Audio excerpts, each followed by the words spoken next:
Harihara Veeramallu cinema బాల worst bad. ఈ cinema చూసాక అర్థమైంది పవన్ కళ్యాణ్ గారు డేట్ సరిగ్గా ఇవ్వలేదు సినిమా వాళ్ళకి అని. సినిమా మొత్తం ఇన్కంప్లీట్ రాగా ఉంది. అసలు సినిమా మొత్తం లాగ్, స్టోరీ లేదు, ఘోరమైన CG, sing songs, fighting choreography అయితే నమస్కారం పెట్టేది. అన్నిటికన్నా దరిద్రం ఏంటంటే ఈ సినిమా యొక్క క్లైమాక్స్ ఘోరంగా ఉంది. సినిమా క్లైమాక్స్ ఆల్టుగెదర్ ఈ సినిమా ఒక డిజాస్టర్. నమస్కారం అందరికి. Welcome to my channel the shark medicine reviews. ఈ ఫస్ట్ సినిమానే ఇంతలా రివ్యూ చెప్పడం నాకు నచ్చలేదు, కానీ ఏం చేస్తాం, సినిమా అయితే నా భూతో నా భవిష్యత్ అన్నట్టుంది. హరిహర వీరమల్లు ఈ సినిమాకి ఇద్దరు డైరెక్టర్స్ అన్నమాట, క్రిష్ అండ్ జ్యోతి కృష్ణ.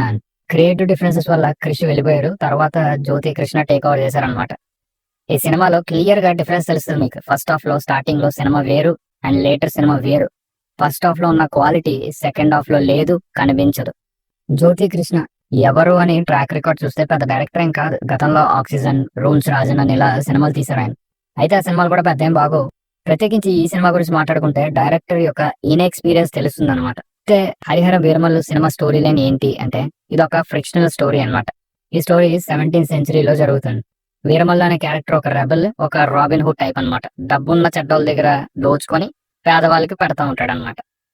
అయితే ఈ రాబరీ స్కిల్స్ చూసి ఈ రిస్క్ టేకింగ్ ఫ్యాక్టర్ వల్ల కింగ్ ఆఫ్ కోలాపూర్ ఆయన దృష్టిలో పడతాడు వీరమల్లు. ఆ రాజు ఒక టాస్క్ ఇస్తాడు అనమాట హీరోకి. అదేంటంటే ఒక డైమండ్స్ గురించి. ఇది ఒక సీక్వెన్స్, స్పాయిలర్ ఇవ్వాలనుకోవట్లేదు.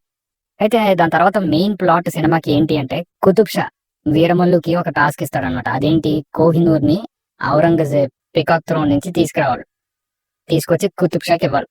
ఇది హీరో టాస్క్. ఇది స్టోరీ ప్లాట్ అయితే వినడానికి బానే ఉంది, బట్ ఎగ్జిక్యూషన్ అయితే దొబ్బింది. లేజీ రైటింగ్, లాగ్ లో నడుస్తుంది సినిమా అంతా. దీంతో పాటు నాన్ సింగ్ సాంగ్లు ఇందాక చెప్పినట్టు. మధ్యలో అనసూయ క్యామియో కూడా చాలా ఫోర్స్డ్ గా ఒక సాంగ్ కి డాన్స్ వేసి వెళ్ళిపోతుంది అనమాట. అది కూడా హీరోకి వచ్చి భజన కొట్టేసి వెళ్ళిపోతుంది అనమాట.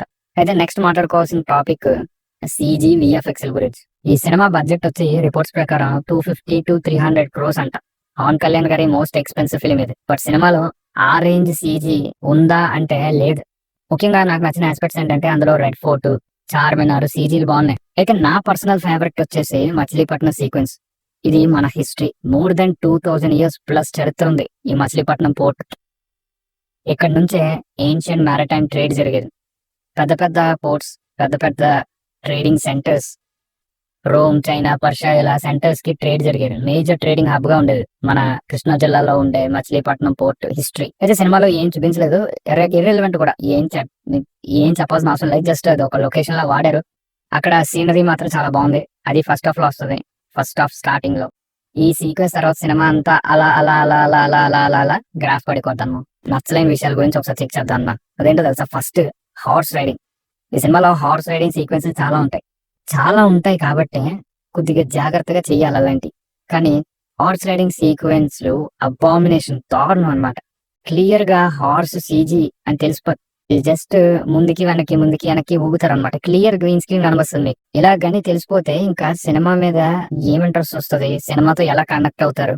యాక్షన్ సీన్స్ లో కూడా హార్స్ CG అని తెలిసిపోతుంటే సీరియస్ గా తీసుకోవాలి అని అనిపిస్తుందా?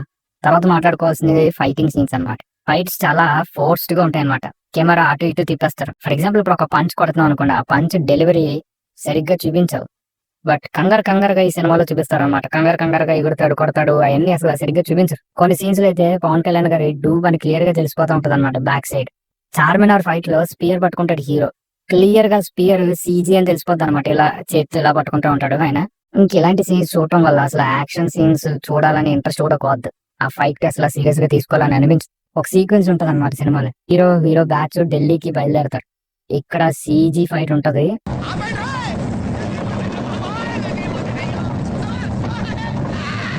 కొన్ని సీన్స్ లో అయితే పవన్ కళ్యాణ్ గారిని CG చేసేసారు. క్లియర్ కార్టూన్ ఫేస్ కనిపిస్తుంది అనమాట. ఫీజులు ఎగిరిపోయిన ఈ సినిమా ఆ సీక్వెన్స్ చూసి. నెక్స్ట్ మాట్లాడుకునే విషయం హీరోయిన్. ఈ సినిమాలో హీరోయిన్ ఫ్యాక్టరీ అనవసరం. ఏం లేదు అసలు, హీరోయిన్ రోల్ అసలు లేదు. ఏదో పెట్టాలి కాబట్టి పెట్టినట్టుంది. Typical heroine formula. హీరోయిన్ ఉంటది, హీరోయిన్ చూస్తుంది, కొడిపోద్ది, తర్వాత ఒక సాంగ్, దాని తర్వాత అయిపోయింది. హీరోయిన్ తో అవసరం అయిపోయింది. ఫస్ట్ హాఫ్ హీరోయిన్ ఏదో ప్లాట్ లో ఉంది అనిపిస్తుంది, బట్ సెకండ్ హాఫ్ లో మాత్రం హీరోయిన్ ఒక వేస్ట్ మెటీరియల్ అన్నమాట. నెక్స్ట్ మాట్లాడుకోబోయే మెయిన్ ఫ్యాక్టర్ ఏంటంటే రిలీజియన్. ఈ సినిమాలో ఎక్కడైతే ముస్లిమ్స్ హట్ అయిపోతారేమో, ముస్లిం ఆడియన్స్ పోతారేమో అని భయపడి వాళ్ళకి సోప్ వేసినట్టు వాళ్ళకి ఏదో క్రీమ్ వేసారన్నమాట అక్కడక్కడ. ఉన్న నిజాన్ని చెప్పడానికి ఎందుకు ఇంత భయపడతారు మీరు? ఆళ్ళకి ఈళ్ళకి సోపేయాల్సిన అవసరం ఏముంది? ఏదో పాపం వాళ్ళు బాధపడతారని అక్కడక్కడ కొద్దిగా సాఫ్ట్ కార్నర్‌గా చూపించడం లాగా ప్రయత్నించారు. అందుకే అక్కడ సినిమా ఎఫెక్టివ్‌నెస్ దొబ్బింది. అన్నిట్లికన్నా దరిద్రం అనిపించింది మాత్రం హిందువులే. వాళ్ళు సెకండ్ క్లాస్ సిటిజన్స్‌గా ఉండాలి, జిజియా కట్టాలి. దాని తర్వాత వాళ్ళ మొఖం మీదకొచ్చి ఊసేవారు. హిస్టారికల్‌గా. వాళ్ళు టాక్స్ కట్టడానికి, జిజియా కట్టడానికి వెళ్తే వాళ్ళ మొఖం మీద ఊయటం, వాళ్ళని అవమానించటం. సో, అవన్నీ చూపించకుండా మీరు ఒక సాఫ్ట్ యాంగిల్ చూపించి వాళ్ళు ఏం ముద్రిద్దాం అనుకుంటున్నారో నాకైతే అర్థం కాదు. నేను సినిమా అంతా ఏదో క్రీమేసేశారు అని చెప్పట్లేదు. కొన్ని సీక్వెన్సెస్ తీశారు. బట్ అక్కడక్కడ క్రీమ్ ఎయడానికి మాత్రం ట్రై చేశారనమాట. లైక్ ఒక సీక్వెన్స్ ఉంటదనమాట. హిందువులపై మొగల్స్ చేసే దౌర్జన్యాలు లైక్ జిజియా, ఫోర్స్ కన్వర్షన్స్, దేవుళ్ళ విగ్రహాలు పగలగొట్టడం, కాఫీర్లని దూషించడం, కాఫీర్లని హిందువుల్ని తిట్టడం ఇలా. ఈ దౌర్జన్యాలు ఏదో ఔరంగజేబు ఒక్కడే చేస్తున్నట్టు ప్రీ కుతుబ్ షాని ఒక పాజిటివ్ లైట్ లో చూపించారు. వీళ్ళ మతంలో కొంతమంది మంచోళ్ళు కూడా ఉంటారని చూపించారు అన్నట్టు. But according to their religion Aurangzeb ఒక ట్రూ ఫాలోవర్. ఇన్ఫాక్ట్ ఔరంగజేబ్ చేసిన పనులు valid according to their book. ఈ సినిమాలో ఒక సీక్వెన్స్ ఉంటది అనమాట. చౌకీతానా అని ఒక సీక్వెన్స్ ఉంటది. కరెక్ట్ గా చూపించారు అందులో. ఎక్కడ విగ్రహాలు కనిపిస్తే పగలగొట్టారు అకార్డింగ్ టు దేర్ బుక్ అన్న. మ్యూజిక్ బ్యాన్ వీళ్ళ రిలీజియన్, అది కూడా కరెక్ట్ గా చూపించారు సినిమాలో. కాకపోతే ఆ కాఫీర్స్ అని కూడా కరెక్ట్ గా చూపించారు, చెప్పారు ఈ సినిమాలో. అంతా బాగుంది, బాగా చెప్తున్నారు అనిపించింది. బట్ చివరిలో ఒక డైలాగ్ ఇస్తారు. అదేంటంటే ఈ రూల్స్ ఏవో ఔరంగజేబ్ పెట్టి జనాల్ని హింసిస్తున్నట్టు చూపించారు. బట్ కాదు, ఔరంగజేబ్ అతని రిలీజియన్ ఫాలో అవుతున్నాడు. అర్థం చేసుకోవాలి, చాలా డిఫరెన్స్ అనమాట ఈ రెండు విషయాలకి. ఔరంగజేబ్ పెట్టిన రూల్స్ కాదు, వాళ్ళ రిలీజియన్ పెట్టిన రూల్స్. ఇంకా ఫైనల్ ఫ్యాక్టర్ వచ్చేసి ఎండింగ్ అనమాట. వర్స్ట్ ఆఫ్ వర్స్ట్ అనమాట. దారుణం. సినిమా షూట్ కంప్లీట్ అవ్వలేదో ఏంటో, పార్ట్ 2 అనమాట. హరిహర వీరమల్లుకి పార్ట్ 2 ఉంది. ఆ పార్ట్ 2 ఎందుకు పెట్టారు తెలుసా? పార్ట్ 1 షూటింగ్ సరిగ్గా తీయలేదు, స్టోరీ అక్కడక్కడ మిగిలిపోయింది. మేబీ పవన్ కళ్యాణ్ గారి డేట్ ఆయన బిజీగా ఉండడం వల్ల కావచ్చు. కానీ సినిమా అయితే సగం ఇన్కంప్లీట్ గానే ఉంటది. ఆ కంప్లీట్ అవ్వలేదు కాబట్టి సినిమాని ఏదోలా రిలీజ్ చేయాలి కాబట్టి, ప్రాఫిట్ సంపాదించాలి కాబట్టి, అలా డబుల్ బెటర్ గా సినిమా రాబట్టాలి కాబట్టి ఏదో కంప్లీట్ చేసి అలా పార్ట్ 1 వదిలేశారంట. నవ్వుకుంటారు సినిమా ఎండింగ్ చూసి.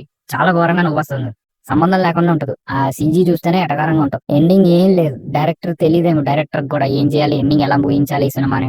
ఇదండి హరిహర వీరమల్లు రివ్యూ. ఈ సినిమా మీకు రికమెండ్ చేయండి నేను. ప్లీజ్ మీ డబ్బులు దాచుకొని రేపు ఏమన్నా ఫ్యాంటాస్టిక్ 4 సినిమా కానీ ఏదన్నా వెళ్ళండి. ఈ సినిమా అయితే అసలు వెళ్ళొద్దు, డబ్బులు పాడు చేసుకోవద్దు అని నేను చెప్తున్నా. నా పరంగా రికమెండేషన్ అయినా సరే వెళ్తాను అంటే మీ ఇష్టం.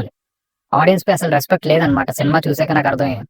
వాళ్ళు ఏది పడితే తీసేస్తే గుడ్డెద్దుల్లాగా గొర్రెల్లాగా సినిమాకి డబ్బులు ఇచ్చి మనం వెళ్ళిపోయి వాళ్ళు బాగానే డబ్బులు వచ్చేస్తాయి. సినిమాలో కూర్చున్న 2 గంటలు పిచ్చిక్కిపోద్దన్న. సో ఇదండి. మీకు వీడియో నచ్చితే ఖచ్చితంగా లైక్ చేయండి. కొత్త ఛానల్ సపోర్ట్ చేయండి. కాస్త ఇది చేస్తారని ఆశిస్తున్నాను. Thank you.